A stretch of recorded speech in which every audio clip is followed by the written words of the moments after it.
Hello বন্ধুরা, কেমন আছো তোমরা? আজকে আবার একটা নতুন টপিকস নিয়ে তোমাদের সামনে হাজির হয়েছি। তো আজকের বিষয়বস্তু আমার যেটা হচ্ছে সেটা হচ্ছে যে অনেকের মুখে আমরা বলতে শুনি যে টাকা থাকলে সুখ হয় না। তাহলে তা তো ঠিকই, শুধু টাকা থাকলে সুখ হয় না কথাটা কিন্তু আমরা অনেকেই তার সঙ্গে আমরা সহমত পোষণ করে নিই যে হ্যাঁ তাই তো, টাকা থাকলে তো শুধু সুখ হয় না। তাহলে সুখ আমাদের কিসে আসে? হ্যাঁ, তো আজকে আমার এটাই আলোচ্য বিষয় যে সুখ আমরা কোথা থেকে পাই। তো যেটা প্রথমে আমি বলবো যে সুখের ডেফিনেশন কি। সুখ কিন্তু কিছু এমন জিনিস আছে, হয়তো আমরা বলতে পারি যে আমরা যেহেতু সাধারণ মানুষ, আমরা খুবই মানে একদম মানে হিউম্যান বিংস, যেটা আমরা একদম মানুষ হিসেবে যে জিনিসগুলো আমাদের লাগে সেগুলোকে অনেকে হয়তো স্বাচ্ছন্দ্য বলতে পারো। সুখ এবং স্বাচ্ছন্দ্য একে অপরের কিন্তু পরিপূরক। এই দুটো জিনিস কিন্তু একটার সঙ্গে একটা রিলেটেড। সুখ স্বাচ্ছন্দ্য মানে খুব বেশি আলাদা করা যায় না, একদম 19-20-এর মতো ব্যাপার। তো স্বাচ্ছন্দ্যের জন্য কিছু জিনিস আমাদের প্রয়োজন হয় এবং তার জন্য কিন্তু সেটা কিন্তু সুখের সাথে রিলেটেড। যেমন বলি যে এবং সেগুলো কোথা থেকে আসবে, তাহলে তখন আমরা খানিকটা বুঝতে পারবো যে টাকা থাকলে সুখ হয় কি না। প্রথম হচ্ছে জিনিস যে আমাদের যেটুকুনি দরকার, যে আমরা যদি একটু ভালো করে খেতে চাই তাহলে আমাদের টাকা লাগবে, যেটা আমাদের একদম ন্যূনতম প্রয়োজন, যে আমাদের খাবার দরকার, সেখানে আমাদের টাকা লাগবে। দ্বিতীয়ত হচ্ছে বাসস্থান, শোয়ার জায়গা চাই, সেটা যদি আমরা মিডিয়াম মানে সাধারণের থেকে একটুখানি যদি মানে ভালো থাকতে চাই, সেখানে আমাদের টাকা লাগবে। আমাদের সন্তানদের ভালো স্কুলে পড়াতে চাই, টাকা লাগবে। আমরা যদি মনে করি যে বছরান্তে একবারই অন্তত বেরোবো, মানে অনেকের কাছে এটা মানে বিলাসিতা, এক বছরে একবার বেরোনোটাও, কিন্তু অনেকের কাছে এটা নিয়মিত বা এটা একটা মনের খোরাক বেড়ানোটা। যেমন খাবার খেলে আমাদের পেটের খোরাক হয়, একটু বাইরে বেরোলে সেটা আমাদের মনের খোরাক হয়, এবং সেটা কি করে হবে? সেটা আসবে আমাদের টাকা থেকে। তো এক্ষেত্রেও টাকা। আবার যদি মনে করি যে না, বাসে ট্রেনে চড়বো না, একটু আমাদের আরেকটু ভালো মানে একটু 4 চাকা করে যেতে চাই বা ফ্লাইটে যেতে চাই, সেখানেও আমাদের টাকা লাগবে। তো জীবনের প্রতিটা ক্ষেত্রেই আমাদের টাকা লাগবে।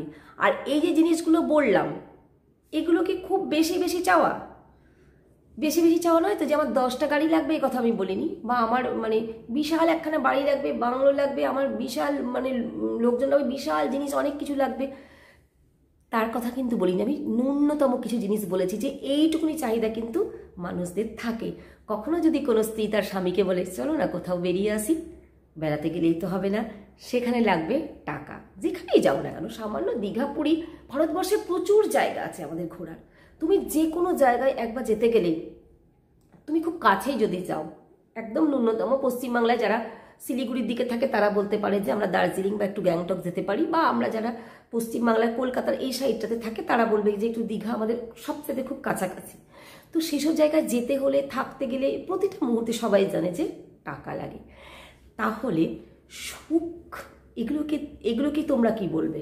মানে আমার তো মনে হয়েছে যে এগুলোর জন্য এগুলো তো সুখের একটা অংশ, যে এই জিনিসগুলো যদি আমাদের না থাকে, ধরো বাড়িতে খাবার অভাব, বাড়িতে ভালো স্কুলে পড়াতে পারছো না, তোমার বাড়িতে একটা মাত্র ঘর, বা তুমি আর একজন কেউ আসলে তাকে বসতে দেওয়ার তোমার জায়গা নেই, বা তোমার ঘরে পর্যাপ্ত জিনিস নেই, যে একটা চেয়ার টেবিল, যেটা ন্যূনতম জিনিস, যে মানুষ আসলে বসতে দেওয়ার মতো নেই, তাকে বিছানাতে বসাতে হয়, তাহলে কি হবে? তাহলে কি এগুলো কি সুখের ডেফিনেশন নয়? এগুলো কি টাকা তাহলে লাগবে না? টাকা কিন্তু লাগে। সুখ যদি চাও তাহলে অবশ্যই টাকা লাগবে। তো এটা বলতে পারো যে টাকা থাকলেই যেমন মানে সুখ অবশ্য পাওয়া যায়, কিন্তু শান্তি না পাওয়া যেতে পারে। এইবার দুটো আলাদা জিনিস, সুখ এবং শান্তি।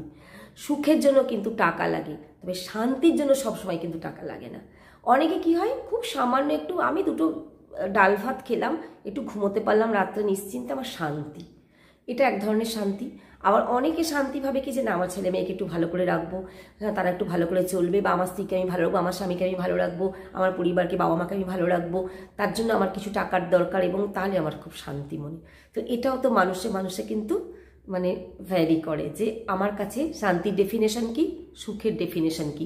কিন্তু সুখ চাইলে কিন্তু টাকা অবশ্যই লাগে, কিন্তু শান্তি সেক্ষেত্রে অনেকে বলতে পারে যে যে যাদের প্রচুর টাকা পয়সা আছে তাদের বাড়িতে কি সবসময় শান্তি আছে? দেখা গেল যে তাদের হাজব্যান্ড ওয়াইফে মিলই নেই, ডিভোর্স হয়ে যাচ্ছে, কারণ প্রচুর টাকা পয়সা আছে, সমস্ত জাগতিক যে সুখগুলো সব তার বাড়িতে আছে, কিন্তু তার মনে শান্তি নেই, এ একদম হতেই পারে, এরকমও হয় অনেক সময়। সেক্ষেত্রে বলা যাবে যে তাদের সুখ আছে কিন্তু তাদের শান্তি, এটা কি সুখ বলবে? এইখানে দুটো ফারাক হচ্ছে, সুখ এবং শান্তির মধ্যে আমরা অনেক সময় গুলিয়ে ফেলি যে তাদের কিন্তু শান্তি নেই বাড়িতে, তাদের সুখ হয়তো আছে, অনেক ঐশ্বর্য আছে, স্বাচ্ছন্দ্য আছে, হ্যাঁ, কিন্তু তাদের শান্তি নেই।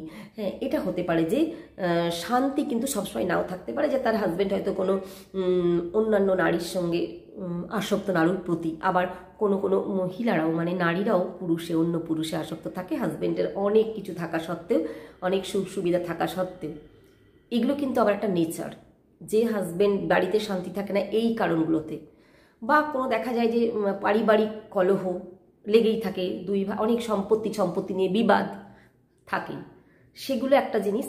আর ওই যে মানে মনের শান্তি নেই, হাজব্যান্ড ওয়াইফের মধ্যে শান্তি নেই, তাদের সন্তানকে নিয়ে, সন্তান কুপথে চলে যাচ্ছে, ড্রাগ অ্যাডিক্টেড হয়ে যাচ্ছে, বা এরকম একটু হাই যেগুলো যেগুলো একটুখানি মানে বড় লেভেল, যারা বড়োভাবে, যারা অনেক টাকা যারা যেভাবে মানে বড় হয়, অনেক ক্ষেত্রে এটাও হয়।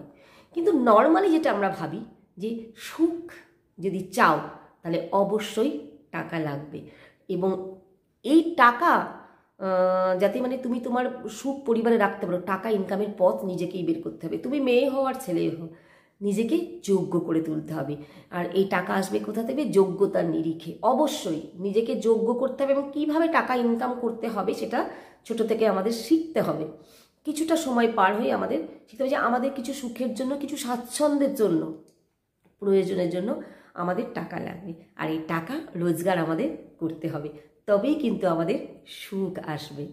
তো কিছুটা হলেও আশা করি বোঝাতে পেরেছি। তো আমার মনে হয় কি যে অনেকে আমার সঙ্গে একমত হবেন, হয়তো বা অনেকে হবেন না। তো যারা হবেন না তারা কারণ দেখিয়ে আমাকে একটু কমেন্টস করবেন, তাহলে আমার খুব ভালো লাগবে। তো ভিডিওটা আজকে এখানেই শেষ করছি। কেমন লাগলো অবশ্যই কমেন্টসে জানিও।